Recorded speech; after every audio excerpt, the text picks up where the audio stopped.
there, and welcome back to another episode of the True Crime Grapple podcast. I'm your host Dan. As you welcome me back into your earphones, through your Bluetooth speaker or through your car radio, let me just thank you for downloading the show. If you're new to the show, be sure to dive into our archives where I'm sure you'll find a few cases that you perhaps haven't heard much of before, and that'll leave you shaking your head in disbelief, yet wanting to hear more from us. In this episode, I bring you a story that when it broke, it made international headlines throughout the world for the sheer depravity and barbarity of it all. And even today, it has normal folks like you and me left wondering just how any of this can be possible. How can someone do something so heinous to another person, and for that other person to allow it to be done to them? But before that, please, if you want to support our show, feel free to check out our Patreon page over at patreon.com/truecrimegrapple, where for as little as $1, you can pledge to give something back to the show and help keep the wheels running. I mean, $1. What can you even get for $1 these days? Well, I tell you what, you can help us out. On there, for a little more than $1, there's extra unlockable content exclusive to Patreon subscribers, so check it out and see what tier works for you. Like I mentioned, for $1 pledge you'll get a shout out on the show, and for $5 a month you'll get extra content and on occasion early episodes, so why not check it out? If you can't do that right now, then there's another way to help out the show. Join us on our social media handles at Facebook and Twitter and Instagram. Get involved in interacting on there. And while you're at it, head on over to iTunes, give us a 5-star review and leave a nice comment. It literally takes a couple of minutes, but it helps out massively. And finally, share us. Let people know about us. Don't keep us a secret. We can only grow through good old-fashioned word of mouth from fans of the show, so we need you. Thank you so much for your continued support. While on the subject of Patreon, I just wanted to give a first shout out to Janelle McFarker for her wonderful contributions, and keep it going, Janelle. Thank you so much. Now, just a heads up, this episode involves cannibalism, so you might want to think twice about listening just now if you're about to have some lunch or dinner or a snack or whatever. I'm just saying. Show today is written and narrated by me, Dan Kelton. Sound edited by our boy, Baba Beats. It's time now. Time for your fix. Lock that door. Sit back and relax, because it's true crime time.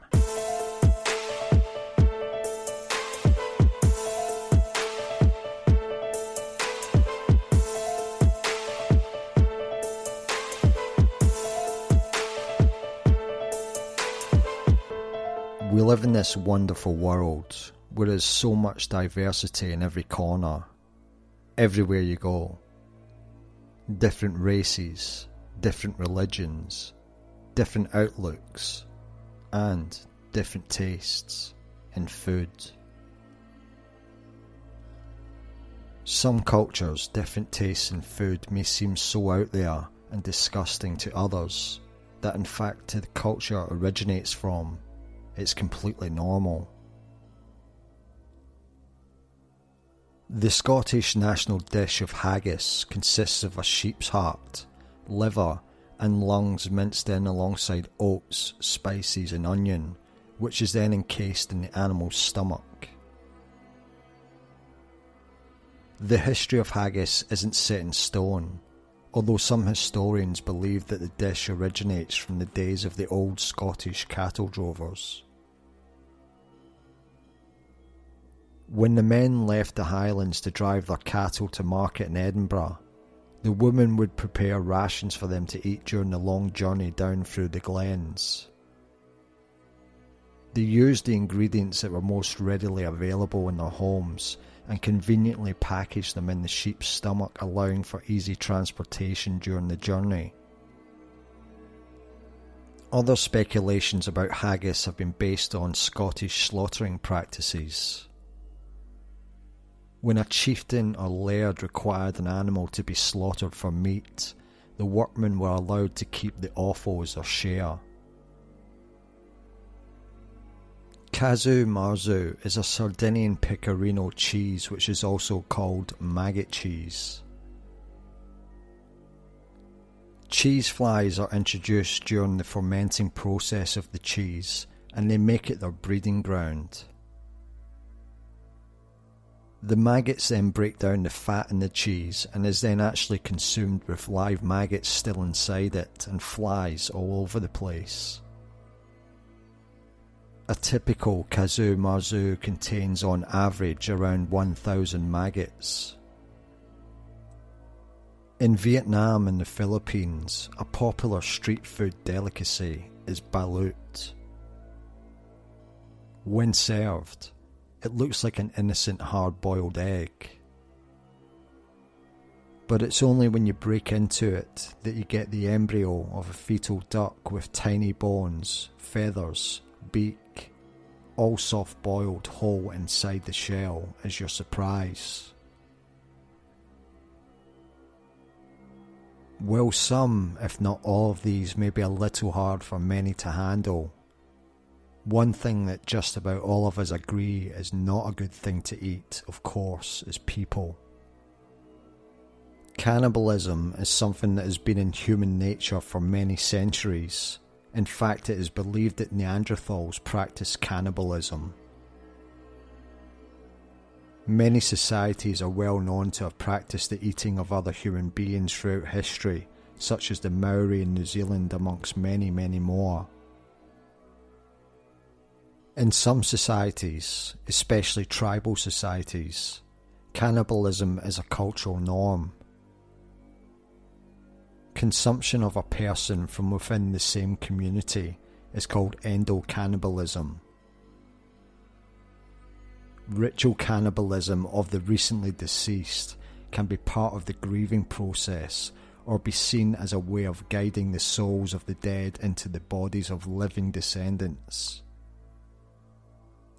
Exo-cannibalism is the consumption of a person from outside the community, usually as a celebration of victory against a rival tribe. Both types of cannibalism can also be fueled by the belief that eating a person's flesh or internal organs will endow the cannibal with some of the same characteristics of the deceased. Shifting to the modern era, cannibalism went mainly from tribal ritual to necessity. In World War II, some 2.8 million Soviet POWs died in Nazi custody in less than 8 months during 1941 and 1942.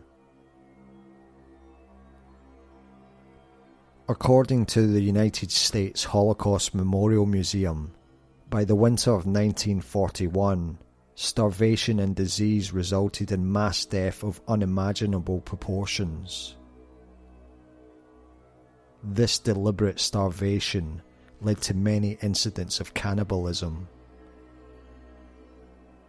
Following the Soviet victory at Stalingrad, it was found that some German soldiers in the besieged city, cut off from supplies, had resorted to cannibalism. Later, following the German surrender in January 1943, roughly 100,000 German soldiers were taken prisoner of war. Almost all of them were sent to POW camps in Siberia or Central Asia, where due to being chronically underfed by their Soviet captors, many resorted to cannibalism. Fewer than 5,000 of the prisoners taken at Stalingrad survived captivity out of the 100,000. Because of war, cannibalism has also been reported in several African conflicts, including the Second Congo War and the civil wars in Liberia and Sierra Leone. When Uruguayan Air Force Flight 571 crashed into the Andes on October 13, 1972, the survivors resorted to eating the deceased during their 72 days in the mountains. Their story was later recounted in the book Alive, as well as the film also under the same name. While people on the Uruguayan Air Force Flight 571 did what they had to do in order to survive, darker stories exist of cannibalism taking place as part of sheer barbarity. In the Democratic Republic of Congo, a UN human rights expert reported in July 2007 that sexual atrocities against Congolese women go far beyond rape and include sexual slavery, forced incest, fistula mutilation of genitals with sharp objects, and cannibalism. In the Central African Republic, the self-declared Emperor of the Central African Empire, Jean Bedel Bokassa, was tried on October 24, 1986 for several cases of cannibalism, although he was never convicted. Between April 17th and 19th, 1979, a number of elementary school students were arrested after they had protested against wearing the expensive government-required school uniforms. Around 100 were killed. Bokassa is said to have participated in the massacre, beating some of the children to death with his cane and allegedly ate some of his victims. In June 1987, he was cleared of charges of cannibalism, but found guilty of the murder of school children and other crimes. Cases of serial killers who performed cannibalism point towards a clear sexual perversion, with Jeffrey Dahmer and Albert Fish being two well-known examples. But their victims were people that didn't want to be killed and eaten. So what about someone who does? And what about that individual that not only wants to eat someone, but to have someone want to eat them? What dark part of the mind makes you want to be eaten as part of a twisted fantasy? Armin Meiwes was born on December 1st, 1961 in Essen, West Germany. He was the third child of his mother Waldrut and the first child of her second husband. At the age of 3, his family purchased a beautiful 36-room manor house in Rotenburg in the heart of West Germany. It didn't have the pull or appeal of the big cities or neighbouring towns, and to amuse yourself, you would have had to have had a good imagination. He did meet a friend by the name of Manfred Stuck, who was the only other child of the same age as Armin, and together they would play and ride Armin's white pony Polly around the village and into the woods. For many people, the idyllic quiet lifestyle is just perfect. Being somewhat isolated from much of society offers quite the charm, and having the notion of perhaps working in a busy built-up area, but then coming home to a quiet retreat can have a definite appeal. On the other hand, being isolated with nothing but one friend your own age living nearby, and just your family, can perhaps be precarious depending on how home life is. Despite this, things were going well for young Armin. Life was good. He had all he wanted and needed. But that would change. On a day in September 1970, things seemed all normal. Armin was out in the garden playing with his friend Manfred when suddenly he heard a door slam and footsteps walking away from the house. Running around to see what was happening, Armin saw his father making a beeline to the family car. Armin called out to his father and ran after him, but his father simply got in the car and drove off. Gone. Forever. 9-year-old Armin was left heartbroken at this turn of events, and now his life was turned upside down. An entire family left shattered. Not long after this, his 2 brothers also left home. One brother, Wolfgang, became a priest in Berlin, and the other, Engelbert, moved away permanently. Now nothing was the same as before. Before it had been just right, but now there was confusion, hurt, and even more isolation. Without his father and brothers around, Armin created an imaginary brother called Frankie. Frankie was of big importance to Armin, as he was always there in his mind and could never leave Armin, as his father had done before. As Armin grew each day and learned more about the world and its surroundings, he added to the persona of Frankie, moulding him to just how he wanted him to be. He knew he had a real disconnect in his actual life, so to counter this, he created an emotional connection in his fantasies with Frankie. Frankie was his younger brother, someone Armin wanted to look after and care for. But as Armin grew older, his feelings towards his imaginary brother became sexual. These were the first sexual feelings, and possibly what gave Armin his preference in men. As a result of his father walking out in the family, his mother took a strong dislike to men.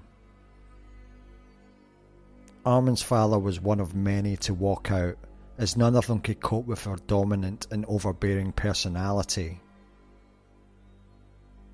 With her other sons having also left home to go out on their own, she became somewhat of a tyrant towards her broken son Armin. At times, she would verbally abuse him and make it known to him that she was the dominant force in the house, and he was to listen and do as she commanded. When he was a young man, one of the rare guests at the old house witnessed her ordering him to bed just because the clock had struck 10. Needing something to occupy his mind from the hurt and seismic shift in his home life, Armin dived into reading books. At the age of 10, he discovered Robinson Crusoe, a classic book about a castaway who spends 28 years on a remote tropical desert island near Trinidad, encountering cannibals, captives and mutineers before ultimately being rescued. The story had been thought to be based on the life of Alexander Selkirk, a Scottish castaway who lived for 4 years on a Pacific island called Massa Tierra, now part of Chile, which was renamed Robinson Crusoe Island in 1966. He would go on to read this book many times. He also collected material on the crimes of Fritz Haarmann, the vampire of Hanover, who killed at least 26 young men in the 1920s. Haarmann butchered his victims and drank their blood. He was then beheaded at a public execution in 1925. Also around this time, quite possibly off the back of reading his favourite book, Armin would go to the local butchers and spend time watching the master butchers chop, carve and prepare meat. He may not have known it at this point, but his fascination with cannibalism had been ignited.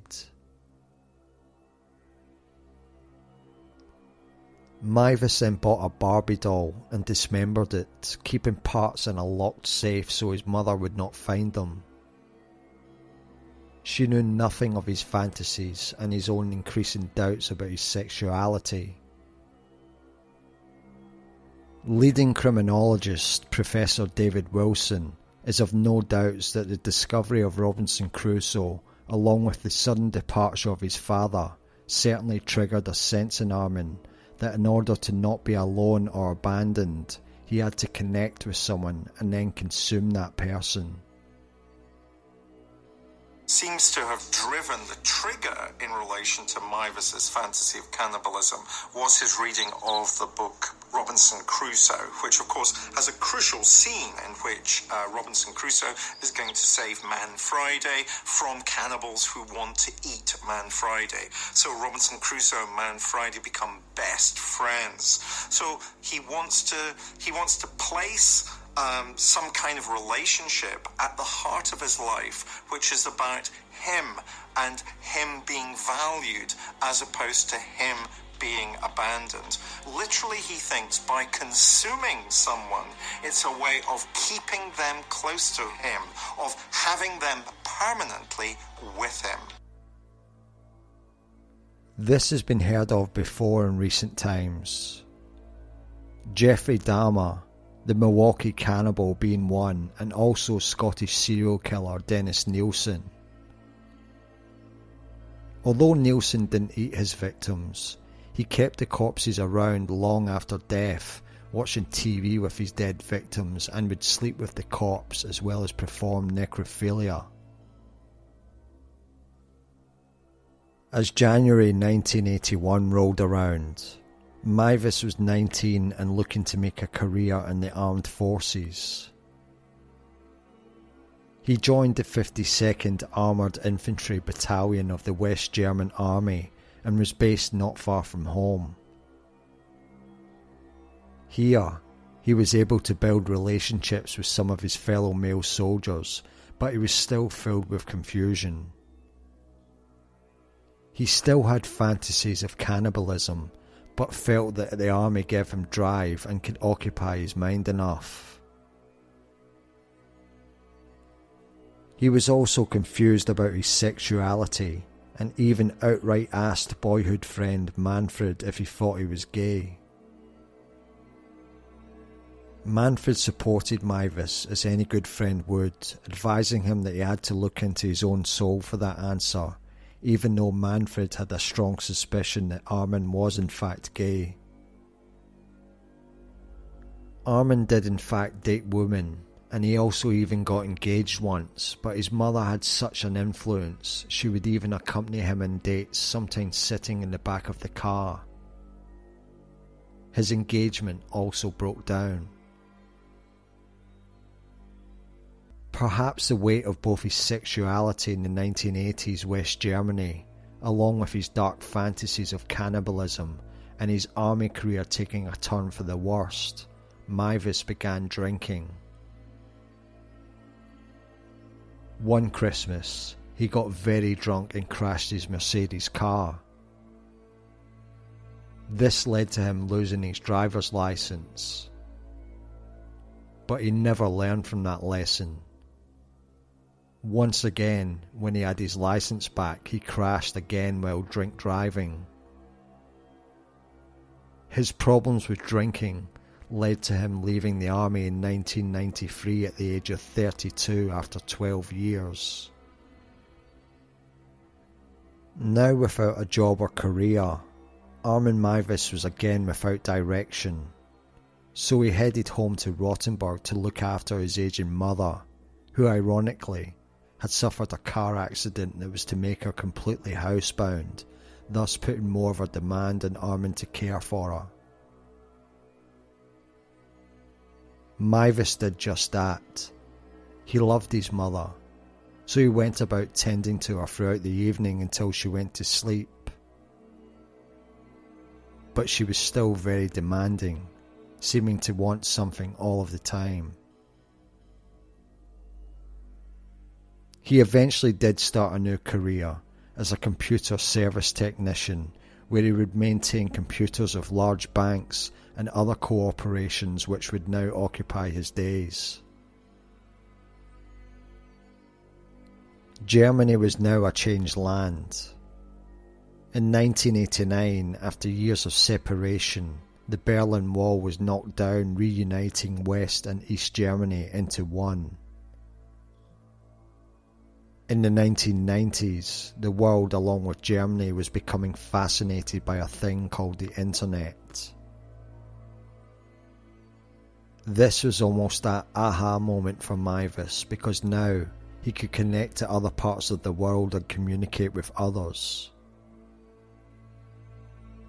Despite being stuck in the isolation of Rotenburg in a large house with his aging mother, all he had to do now was to sit in front of a computer screen, and he could step into any part of the world he wished.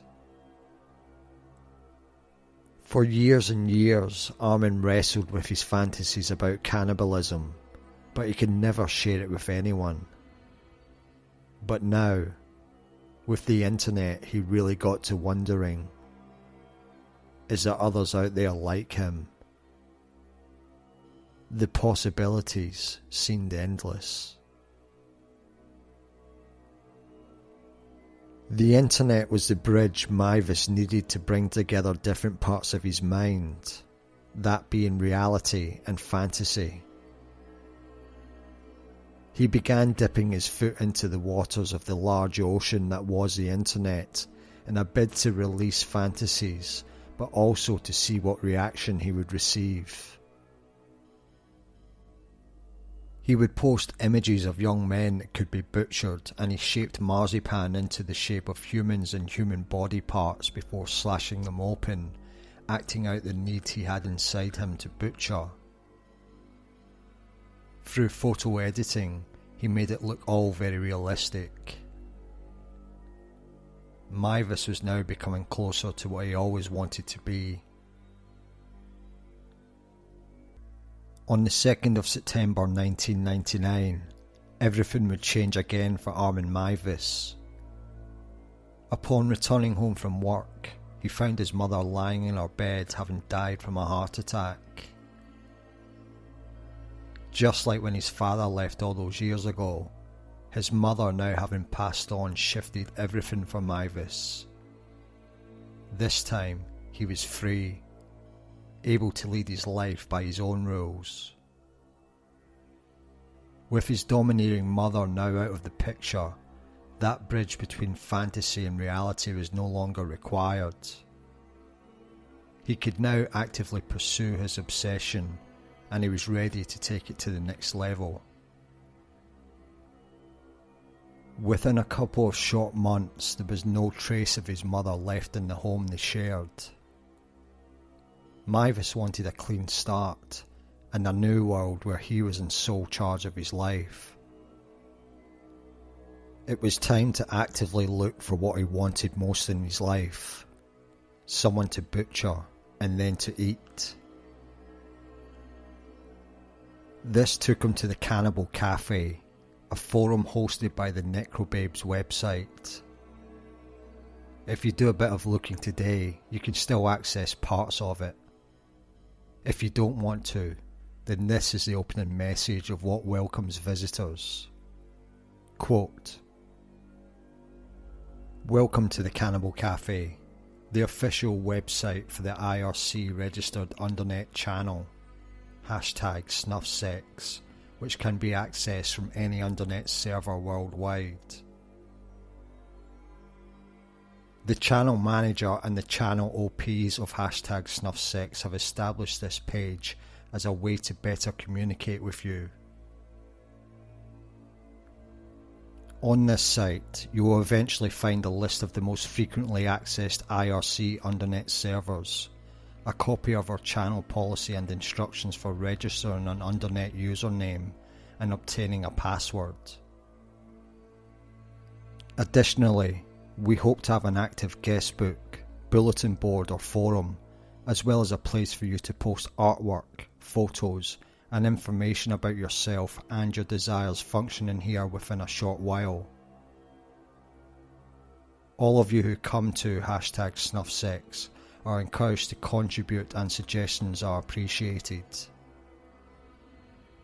Although this page is titled The Cannibal Cafe, the #SnuffSex channel encourages any and all fantasy exchanges between consenting adults regarding sex and death, or death as a resultant consequence of sex, or for that matter, whatever gets your motor running.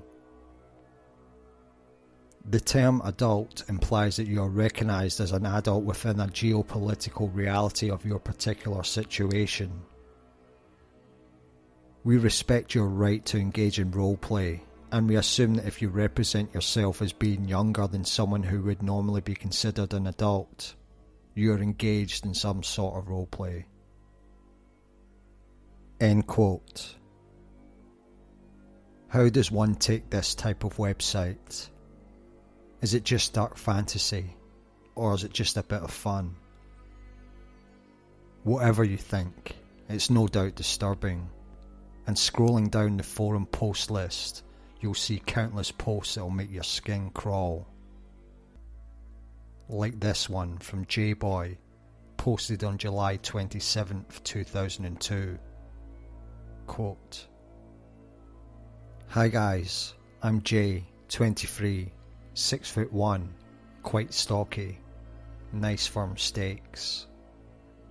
I wish to be eaten for real by a nice young guy 18 to 25. You must have an innie belly button and a big belly appetite. You can do with me as you wish. I will be all yours. Look forward to making someone a delicious meal." In reply, forum user Steve-O wrote, quote, "Hi Jay, I'm 18 and love the thought of devouring your horny flesh into my gagging belly. I want you inside me right now, so please reply so we can discuss further or email me." Then there was another posted by Nikolai on the 19th of July 2002 with the headline, "Hunting for female flesh for my feast for real."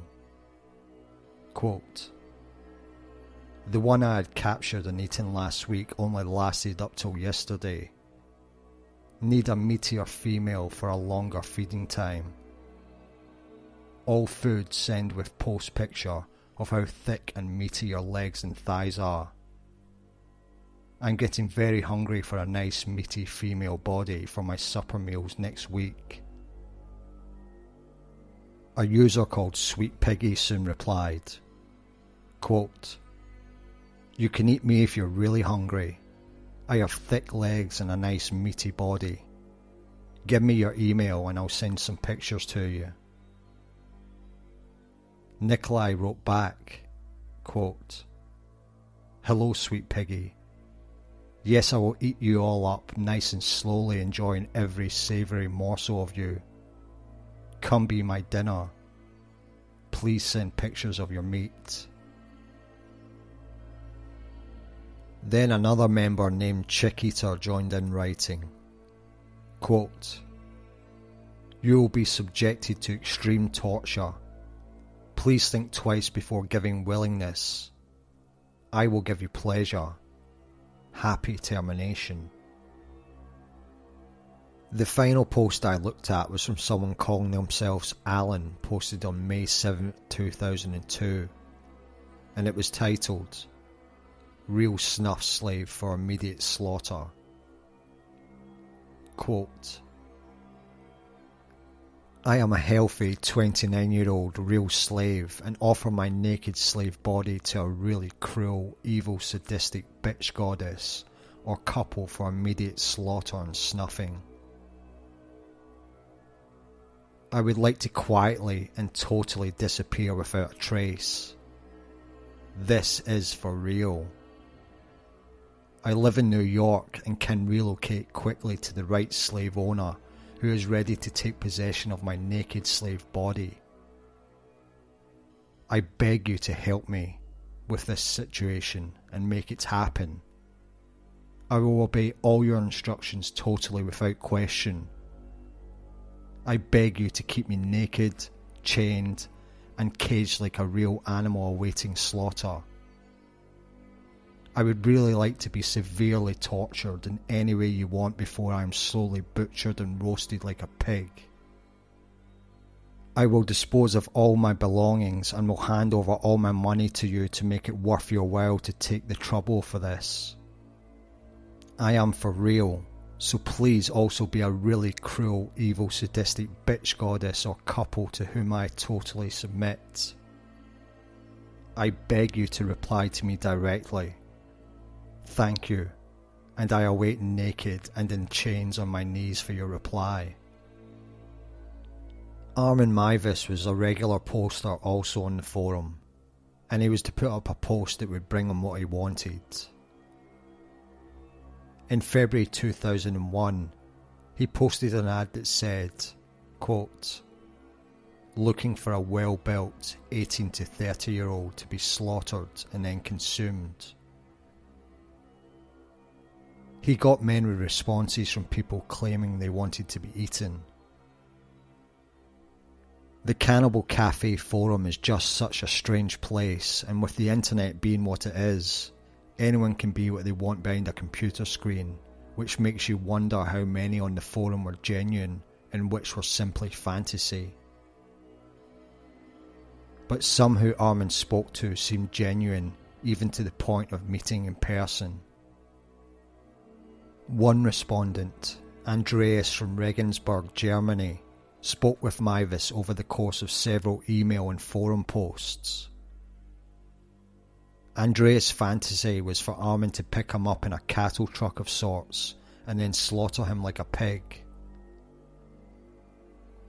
They arranged to meet in person and would eventually do so, going back to Armin's home.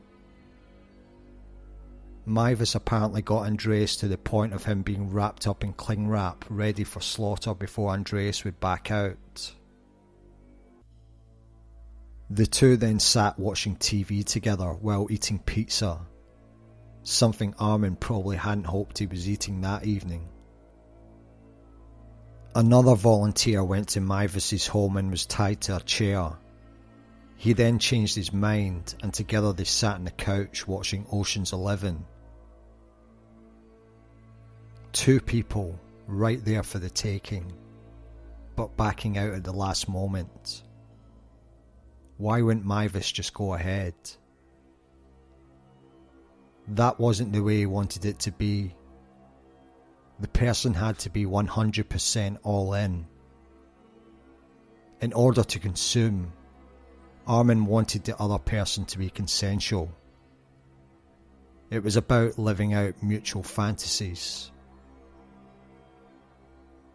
While communication was ongoing in the Cannibal Cafe, Meiwes was keeping busy.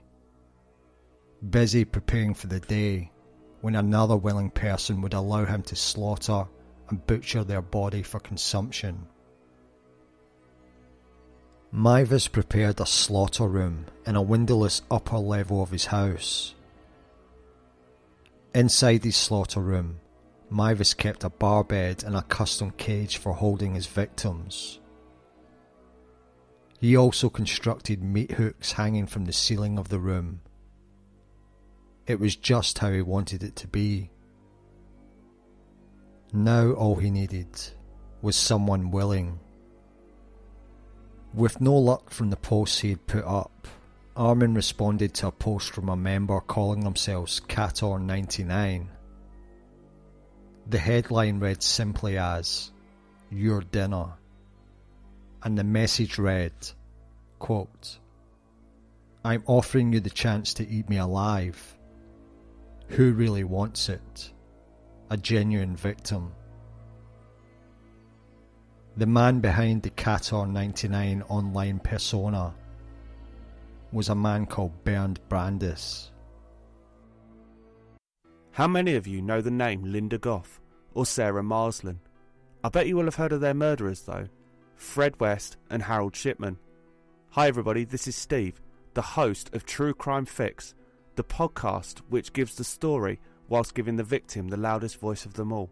So far we've covered cases such as Coletta Ram, Kitty Genovese, Jackie Paul, JC Sawyer and Molly McLaren.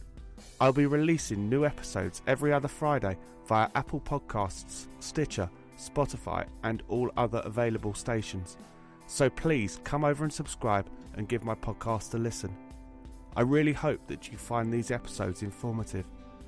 If you would like further information, please follow me on Twitter at True Crime Fix Pod or find me on Facebook, True Crime Fix Podcast. And remember, stay safe, look after each other and live life to the fullest, because you never know who or what might be coming around the next corner. Take care, everyone.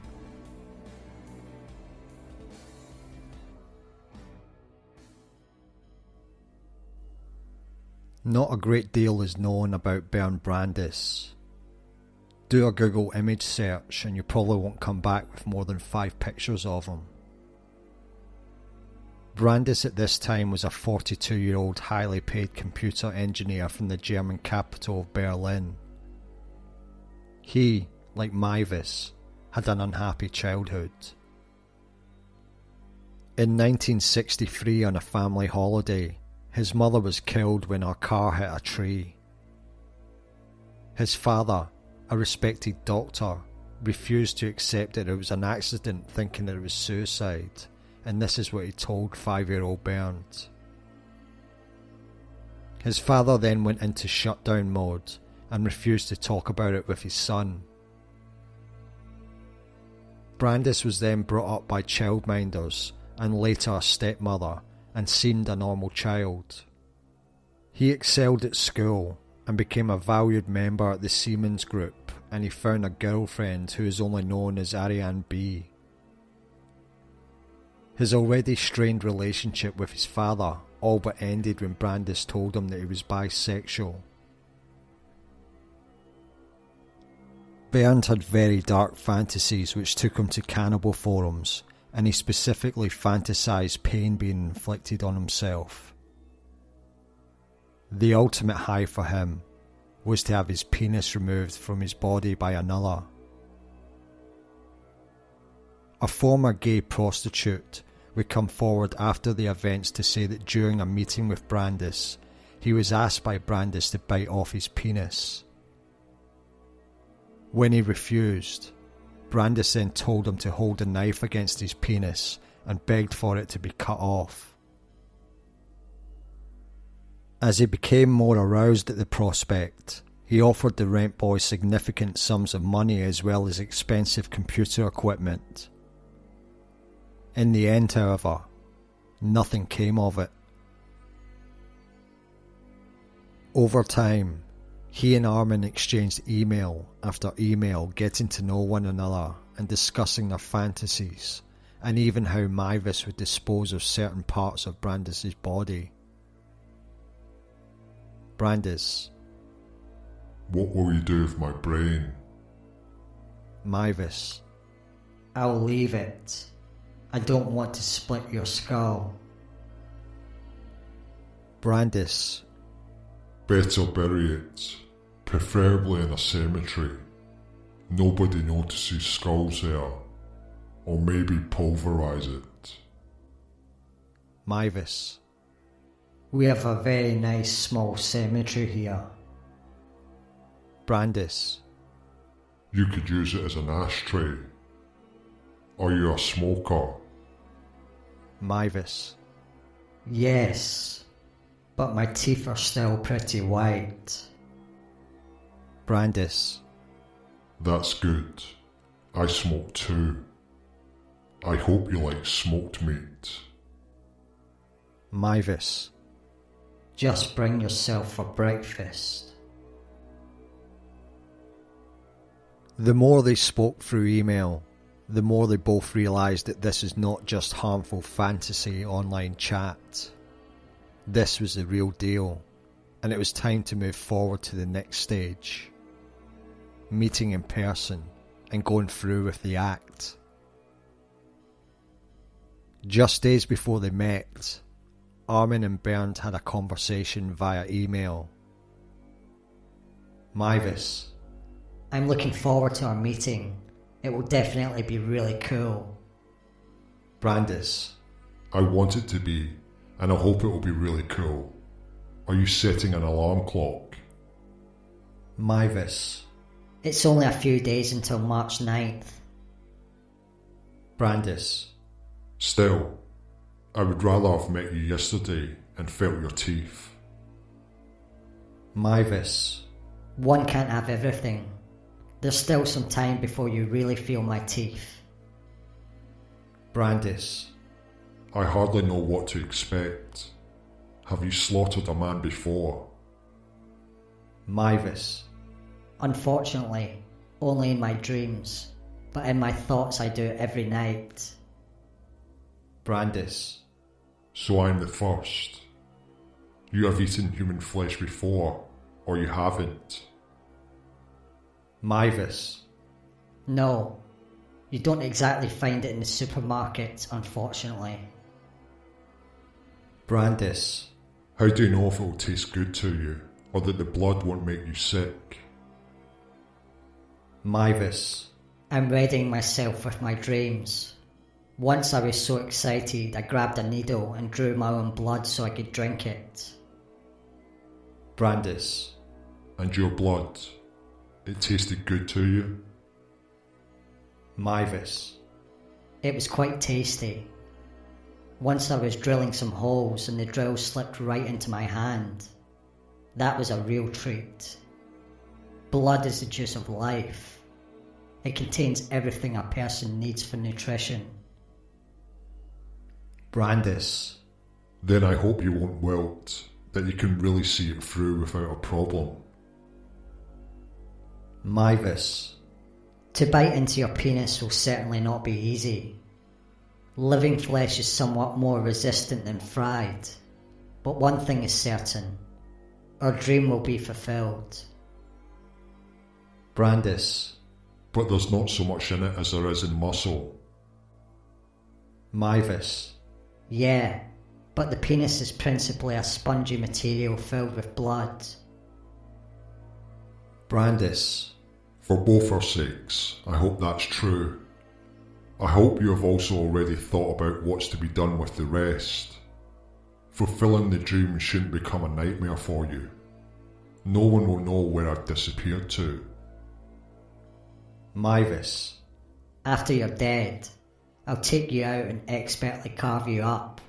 Except for a pair of knees and some fleshy trash, there won't be much of you left.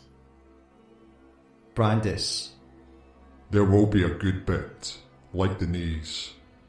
I hope you have a good hiding place for them. Meiwes. I'll dry out the knees and grind them up soon after. Brandis. Okay, they're good as fertilizer. I heard that once. I see you thought about it. Good. Sounds like I'm the first. Meiwes. And you won't be the last, hopefully. I've already considered catching a young person from the street, but I'd rather kill only those who want to be killed. Brandis. That also doesn't sound bad. But yeah, seeing as it's not totally legal, this in my eyes is better than yanking somebody directly off the street. Meiwes. Exactly. I'd do it, if it were legal. Bernd and Armin had agreed to meet in person, but before that could happen, no trace could be found of any correspondence between the two. Bernd sifted through long email conversations, deleting everyone so no trace of his whereabouts would lead to Meiwes. He told his partner, Rueni Yesnik, that he was going out of town for a few days on a business trip, and once that was done, he bought a train ticket to the town of Kassel. The ticket was one way. It was the 9th of March 2001. The day had arrived. Bernd Brandis made the 3-hour trip from Berlin to Kassel station. Armin Meiwes waited patiently as the train slowly pulled into the platform before coming to a complete halt. Bernd Brandis would exit the train wearing a dark shirt, a baseball cap and jeans, and the pair would meet and embrace for the very first time. Not long after that, they would get into Armin's car and make the journey back to his home in Rotenburg. One has to wonder what they talked about during this journey, what the feeling was in that car. For Brandis, from Berlin to Rotenburg was hours of travel, hours of thinking about his death. According to Meiwes, as soon as they began driving out of Kassel, Brandis immediately started to touch him sexually. They made it home, and once inside, Armin led Bernd through the house into a room called the Winter Garden, before going into the kitchen to make some coffee. When he returned, he found Bernd had stripped off and was completely naked on the couch. According to Meiwes, Brandis said to him, quote, "I want you to admire your dinner." From there, the pair went upstairs to the slaughter room Meiwes had created especially for this occasion. They lay down on the bed and talked before having sex. After sex, Brandis was left feeling unsatisfied as Meiwes was unable to rip his flesh from his body during the act. According to Meiwes, Brandis told him that he was too feeble and couldn't inflict the pain on him that he desired. For Brandis, that was to be eaten alive. That was the ultimate euphoria he craved. Brandis then decided he wanted to go back to Berlin, so he had Meiwes take him back to the train station. When they got back to the station, however, Brandis again changed his mind and had Meiwes take him to a chemist where they bought sleeping pills and cough medicine. The idea being that if Brandis was sleepy enough, Meiwes could cut off his penis. It was agreed by the pair that this would all be captured on film so that they could relive the event after it had taken place. They went back to the house where Brandis took about 20 sleeping pills, the cough medicine, and then washed that all down with alcohol before re-entering the slaughter room. Brandis initially insisted Meiwes bite off his penis, but this didn't work. So Meiwes picked up a kitchen knife. He then lay Bernd Brandis' penis on a table and attempted to cut off his manhood. Again, this was a fail, so they tried it with a sharper blade. And just like that, Bernd Brandis had his penis removed from his body. For about 30 seconds or so after, amongst the blood spurting from the gaping wound like a fountain, Brandis was screaming. He then said that the pain had subsided and Meiwes bandaged up the wound. Brandis then instructed Meiwes to cut the penis in half so they could eat it. Meiwes did as instructed, and they attempted to feast on the freshly cut genitalia, but according to Brandis, it was too chewy and couldn't be consumed. Meiwes then decided to take the rest of the penis down to the kitchen. He then washed the pieces before blanching them in hot water. He then transferred them to a frying pan and seasoned it with salt, pepper and garlic powder while frying in some of Brandis' fat. This didn't turn out so well. The meat, being so fresh, shriveled up in the frying pan, making it unedible. They both attempted to eat the penis, now seasoned and fried, but both weren't happy with it and were left disappointed. It's then said that Meiwes cut the penis up into chunks before feeding it to his dog. Brandis now had severe blood loss from his terrible wound. He was starting to feel cold and he knew the end was in sight for him, so he asked that Meiwes run him a warm bath for him to lay in. This was at around 9 PM. As Brandis lay in the bath, Meiwes, in between reading a Star Trek book, would come back and check on his guest every so often. Brandis was apparently happy at this time, lying in a bath filled with water stained red by his own blood. He got into the bath, into the water, and was happy because the blood was spurting from his open wound, just like a fountain. After around 2.5 hours, I heard that he called for me, and also as before, difficult as it is to believe, he was happy because he was lying in his own blood.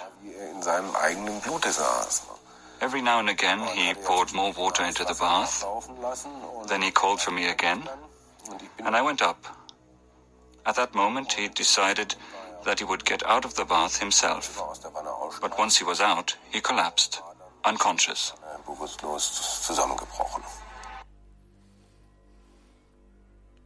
Meiwes then took Brandis upstairs where he continues to drift in and out of consciousness on the bed. One of the last things Brandis said to Meiwes was, quote, "If I'm still alive tomorrow, we'll eat my balls for breakfast." But that would never happen.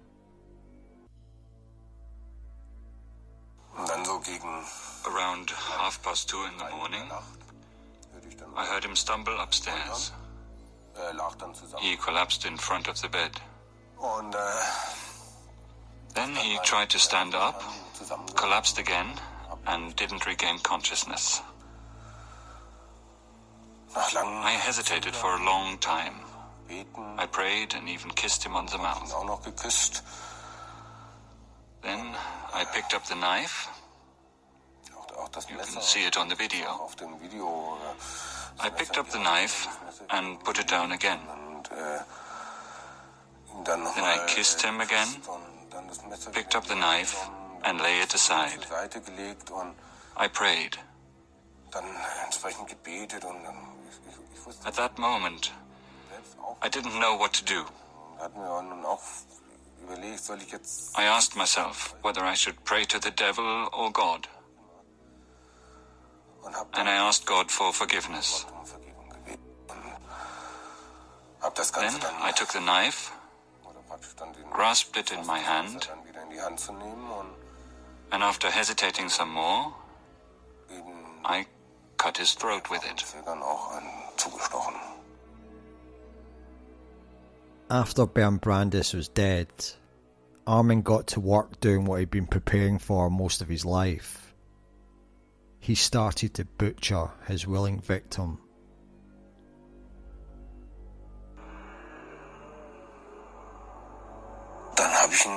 Then in the slaughter room, after he was dead, I separated the head from his body. I hung him from the ceiling. Then I removed his organs and cut him in half.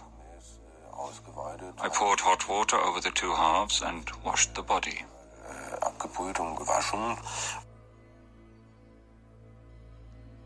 He portioned up the various cuts of meat from Brandis and packaged them into bags that he would store in a hidden compartment at the bottom of his freezer, underneath regular animal meat and other frozen foods.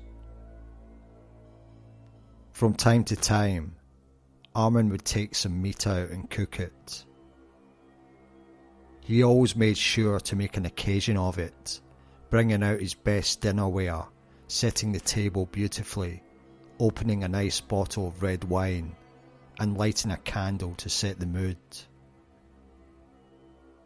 As he dined, he would sit thinking of the man who gave his life to be consumed. It brought Armin deep satisfaction knowing that he had finally achieved his dream, and that Bernd Brandis was now always a part of him.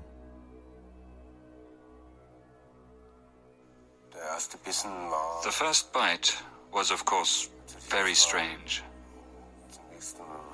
It was a feeling I can't really describe. I'd spent over 40 years, 30 years, longing for it, dreaming about it.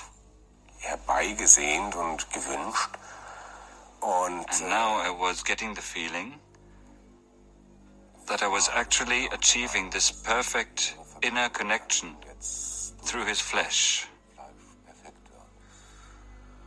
Flesh tastes like pork, but stronger, more substantial. Although I don't think that other people would have noticed a difference had they eaten it.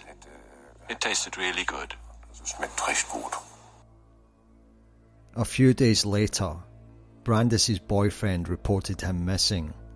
But Brandis, of course, had deleted any link between he and Meiwes, so no leads were found. It wasn't until months later that police would finally get the break they were after. Over the next 10 months that followed the death and butchering, Armin ate approximately 30 kilograms of burned Brandis' flesh. He buried bones and other internal parts in his garden. Throughout this period, Armin was still checking into the cannibal cafe in search of another possible victim. The killing of Brandis hadn't quelled his desire to butcher and eat another person. He made contact with an Austrian college student in Innsbruck who was shocked to discover that what Meiwes was proposing was not a joke. He knew Meiwes wanted to eat him and provided disturbing details about his last victim. The student immediately contacted the local authorities. Roughly 5 months later, in December 2002, police would appear at the House of Horrors in Rotenburg, armed with a search warrant. They made a beeline for the freezer, where they discovered strange-looking cuts of flesh, to which Meiwes claimed was wild pig meat.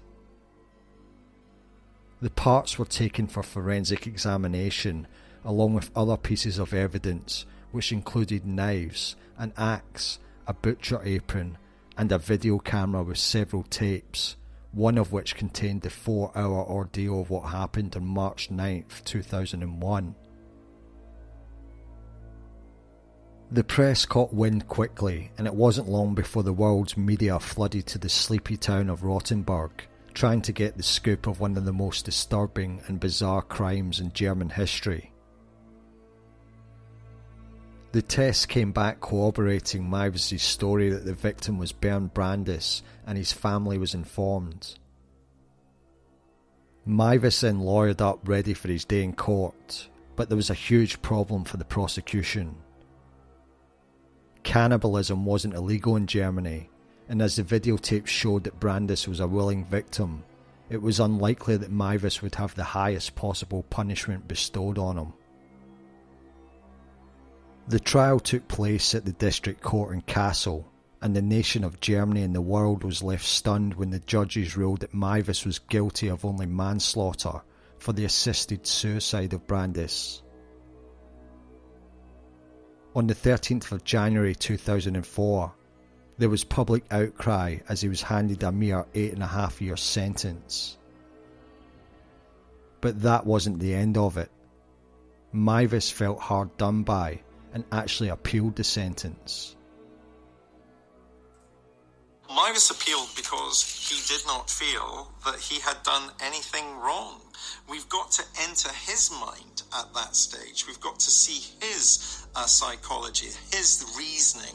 And his reasoning was that this man had come forward willingly, offered himself as a victim, and that he had died in the course of a sex act, and that sex act of cutting off his penis had led to him dying. So he didn't feel that he had done anything wrong. Crucially, though, what was being gradually realized by the German authorities was that this so-called consensual behavior actually masked darker intents. Meiwes didn't feel those darker intents would have led to a murder charge, which is why he wanted to appeal against the first sentence. In April 2005, the German Court of Appeal reversed the decision to convict Meiwes on a manslaughter charge and put him on retrial. The prosecution argued that Meiwes killed Brandis as part of a sex act and not as a willing victim. Their argument rested on the evidence given by forensic pathologist Dr. Manfred Rees, who stated that when Meiwes cut Brandis's throat, Brandis was unconscious and still breathing. Therefore, it wasn't a request killing as Meiwes was appealing to. Dr. Rees further stated that after the killing, Meiwes would watch back the video of the ordeal and masturbate to it, further proving that it was the kill that motivated him. Also, the court brought to light that Brandis couldn't make his own decisions due to the amount of drugs and alcohol he had consumed. The retrial took place in Frankfurt with the world watching, and on the 9th of May 2006, they convicted and sentenced Armin Meiwes to life in prison. In Germany, life is a minimum 15-year prison term. It's very likely that Meiwes will walk the streets of Rotenburg again, and perhaps that day isn't too far away. But how can a man that has these desires be rehabilitated? The desire to eat another human is such a taboo. How can you even be remotely close to being sure that doctors have any idea of where to start in curing someone with these thoughts? The answer is, we can't. The world is a strange place. Humanity continues to surprise us, and lots of times it's in a shockingly bad way. Every now and then, a case comes up where 2 or 3 people seem to find each other somehow, some way, and then go on to commit a terrible act together. Armin Meiwes and Bernd Brandis almost seemed like they were soulmates, destined to find each other and fulfill a deadly and twisted fantasy. And while Bernd is now dead physically, according to Armin, Bernd is now a part of him, forever.